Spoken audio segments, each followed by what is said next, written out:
What's up, everybody? Welcome back to the channel. It's been a little while, but today we're going to be doing some work on the GTR.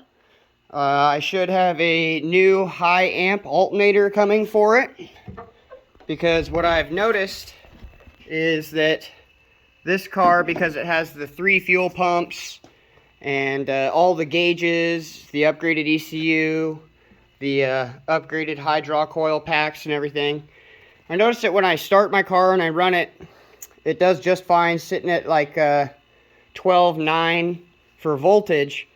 But then when I get on it and I actually start driving it, the longer I drive it, my voltage will start dropping all the way down to about 12.5, 12.4.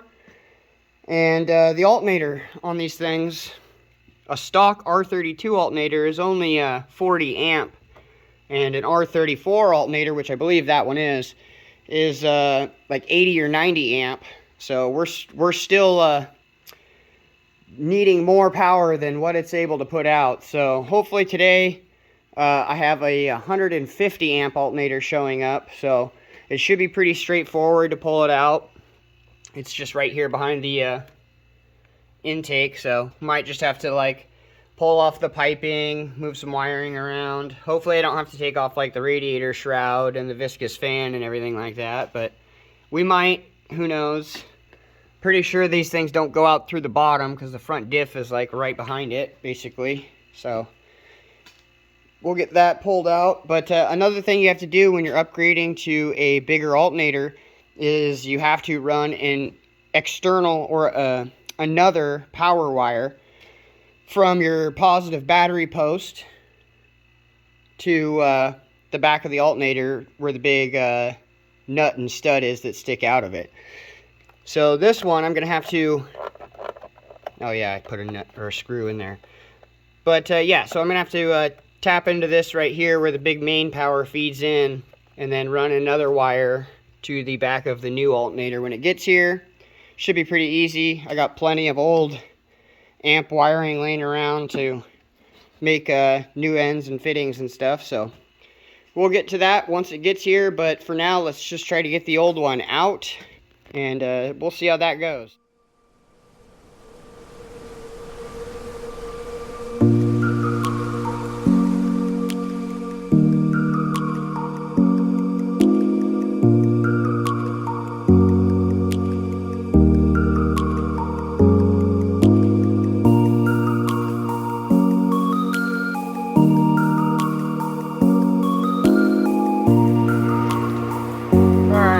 Bit of a pickle with this thing.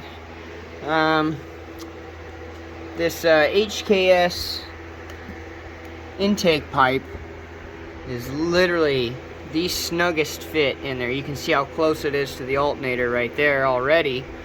So getting this out without taking the radiator out is kind of being a challenge, and the best way that I can think of getting this out would be to like put some wonder if I have any silicone spray sprayed around this pipe. If I can just get this hose clamp or this coupler down, I think I'll be able to wiggle it and make it come out. But as it sits right here, with it coming in like this and then going directly into there, there is no flex to this pipe at all. Like, man, they designed this thing really good.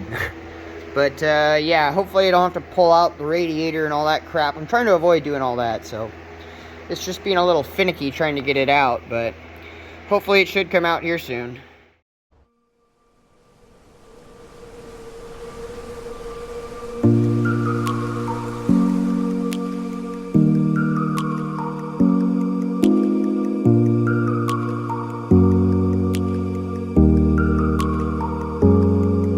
Alright, we got the pipe out. It's kind of a pain in the butt to get out. Looks like there's a IAT sensor or something. Aftermarket one for the link ECU. So set that there. Alright, looks pretty straightforward now to get the alternator out. I don't think I'll have to take anything out past this point. The silicone spray was definitely a must to get that coupler to come down, and then it was able to come right out. But without that, you would have been fighting it forever. But let's get this alternator pulled out and maybe clean up a little bit around it and everything, make it look nice, and get ready for the new one. Should be here pretty soon. Okay, there was no avoiding it. I had to get it up on ramps and then get it up in the air. But we finally got the bolt out. There it is. It was that lower one right here that was holding in the alternator. But it had a nut behind it that there's no way you could get to it from the top. You actually had to get down here. So, yeah, there's the front of it right there. But it had a nut right there in the back that was like, man, that was damn near impossible to get off. But now that's good. But in the course of bringing it up, oh, had the CV axle explode. Yep, I see the hole in it too, right there. God, it looks like baby shit everywhere. It's disgusting. Well, if you guys remember back a few episodes, I had to replace and rebuild the axles on this side. So it looks like I'm gonna have to be buying a kit and doing this side now. So that's gonna be fun. That's gross. Well, I might as well keep it up on the jack and just pull out that axle as well. But alternator should be free. I'm pretty sure I'm still gonna go through the top because there is just not enough room. You'd think that that'd be enough room right here, but it really is not. So, all right, let's try to wiggle it out. Okay, CV axle is out. Came out real easy. Man, is it nasty. It didn't have any play in the shaft though, so I'm just gonna end up rebuilding it. I got the tunnel all cleaned up and everything, so it's not all full of grease anymore, but yeah, little bit by little bit coming together. I got this area cleaned up a bit too down in here. Just waiting for the alternator to get here. It should be here pretty soon though, and we'll get that put in there and put a new positive wire from the back lug to the positive on the battery, or where the battery would be. Alright, we're on. Okay, looking over the old and the new. Looks pretty similar, except for this cage has definitely got a lot more cooling going on to it than that one. This one also is 150 amp new high output. Yeah, we'll see. Like I said, the old earth cable broke off right here, the ground. The new one, I'm pretty sure that's what this stud is. I know you'd think that that stud is that stud, right? But no, that stud is this stud. And it's definitely a lot bigger. This is a way bigger stud than this little tiny dinky thing. So that means that I'm probably going to have to cut the ends of my alternator cable and put on some bigger studs to fit this bolt. But other than that, it looks like it should go right in and not have any trouble. My main thing is belt lining up right. I just want to make sure that this distance is the same as this distance. Well, it's hard to do with your hand upside down and on a camera.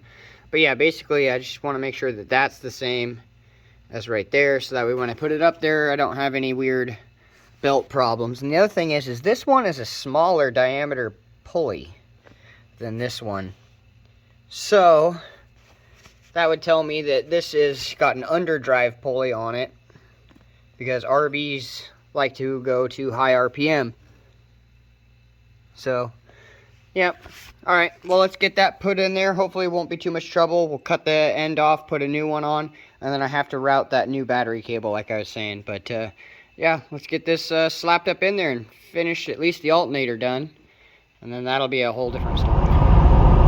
So, as it would turn out, the alternator isn't quite going as easy as possible. So, I had to go get some new belts and a coffee. We're on the way back now. We'll try to get this slapped up in there, but there's some tolerance issues that I'll show you when we get back as well. So, fun. Alright, made it back. Got the belts. So, let's get to getting this on. I'll show you guys the clearance issues that we're having. So, the first clearance issue is right here. As you can see, the scratch marks all over my bracket right there. The alternator, I had to put a screwdriver in between the alternator. Hi, Peaches. I had to put a screwdriver between the alternator and that bracket and pry the alternator forward to get it in front of that bracket the way it's supposed to be.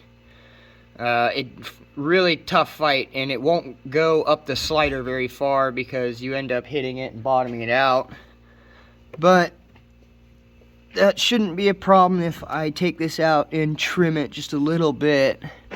It should end up being alright. So we'll probably end up having to pull that out and trim that and then put it back in there. Belt seemed to line up the way it should. What I was mainly worried about was this lining up and it not throwing the belt off all the time, but it looks like it's going to be okay. I just have to take it out and trim some clearances and stuff like that. And this alternator kit did say that you will need some slight modification and different nuts and bolts, and now I kind of see why also, because on the bottom of the alternator, alright, on the bottom of the alternator right here where this bolt is, as you can see on a normal one, it wouldn't have that tab above the bolt right there. So when I push the bolt all the way in, it locks that bolt, but normally on a GTR, it's the back bolt that you can't really get a wrench in there, is what I'm trying to say. So yeah, that's going to be an issue. I might shave that little tab down, just that way I can get a socket on that and actually tighten it the way it's supposed to. You can't flip the bolt around and come from that end because the block is literally right there, so that doesn't work. But yeah, little fun things. And then also you have to put a new power end on your power wire because your lug for the factory stud is going to be way too small. So I did that for the power wire and the ground wire, wherever the hell it is, somewhere up in there.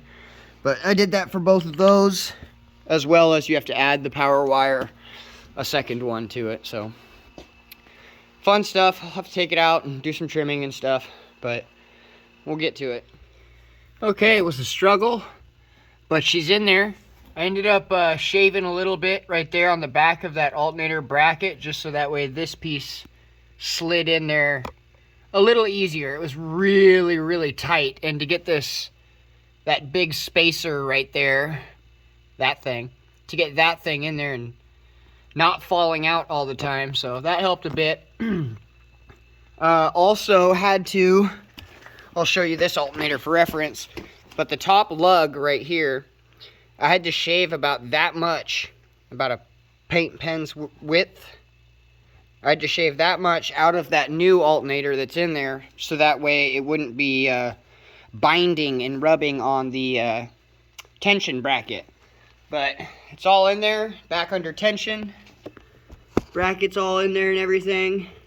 I did, if you see back there, I had to put a longer bolt with a nut on the end of it, because I also had to waller out about that much where the paint pen mark is. That much of the other alternator had to get kind of drilled out. Well, not quite that much, but you get the picture. A little bit had to be drilled out so the alternator doesn't have threads there anymore. And the alternator is normally what tightened all that stuff together, so I had to put a locking nut on the back side of that. So that should be good for now.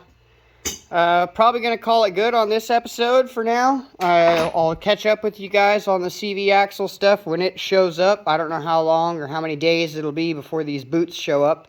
But then we'll get a video of repairing the boots, putting it back together, and then we'll probably go for a drive in it and get a good POV video of it going down the road and everything. So that's going to do it for now. Thanks for watching. Give us a thumbs up, and don't forget to like, comment, subscribe. See you next time.